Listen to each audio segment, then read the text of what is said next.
All right, is it safe to take your family on an African safari?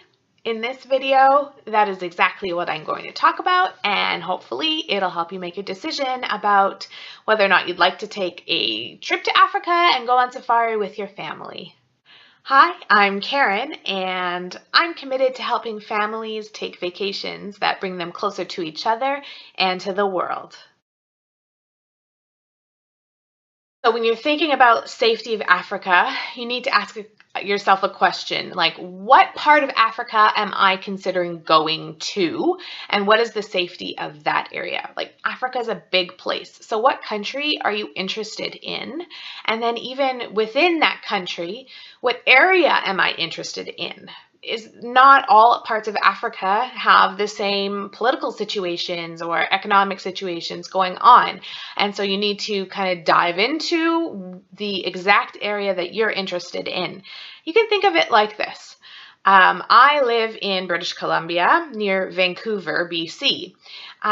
When I'm thinking about going into Vancouver, I need to think about what part of Vancouver I'm going into. And I would have a different answer to whether or not it's safe if we're talking about, a residential area of Vancouver, or if we're talking about, the downtown east side with all of its issues.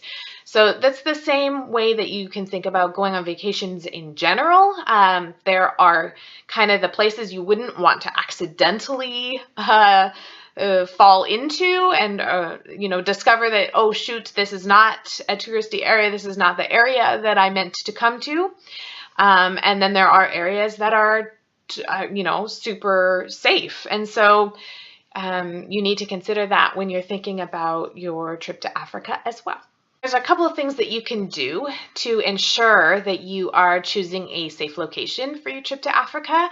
And the number one would be working with people who know, people who are on the ground in Africa. They are planning trips for people there all of the time. And so they know where it's safe, and they can build your trip in a way that you're not going to find yourself somewhere where you didn't expect. So when I traveled with Wilderness Safaris, I arrived in the airport in Livingstone, Zambia, and I was picked up by Wilderness Safari staff, like right at the baggage check. And they took care of me and were with me all throughout my whole trip. So I went to 2 different countries. I also went to Zimbabwe. And I traveled around the countries a bit, and took different planes from here to there.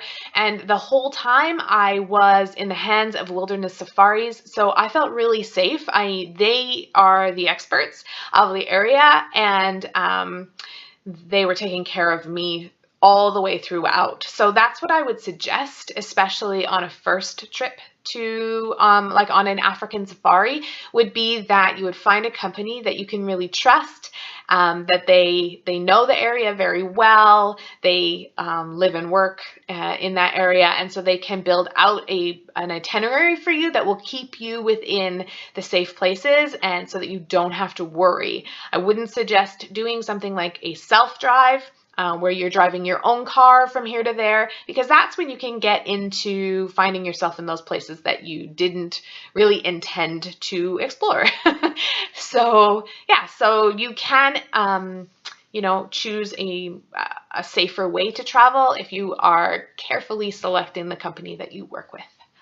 Okay, the last thing I would say families should consider in terms of safety is whether or not your children can follow instructions.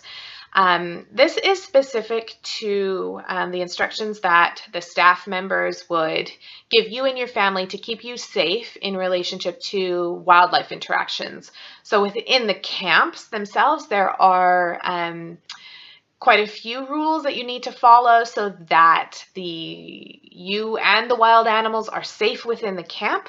And then also when you're out on a safari drive, there are some rules, again, just to keep you safe, like So you would want your children to be able to follow those instructions quite well. And if they're not at that level yet where they could understand the importance of following instructions, then it might be a good idea to just wait a little bit until you are sure that that's not going to cause a conflict and stress and actually put everybody at risk. If perhaps if you have a runner or if you have a kid that could doesn't understand that you need to stay seated inside the safari vehicle when there's a lion that you're all watching, that sort of thing. So yeah, whether or not it's the right time for your family, it's a good question to ask is, can my kids, reasonably well follow instructions at this point?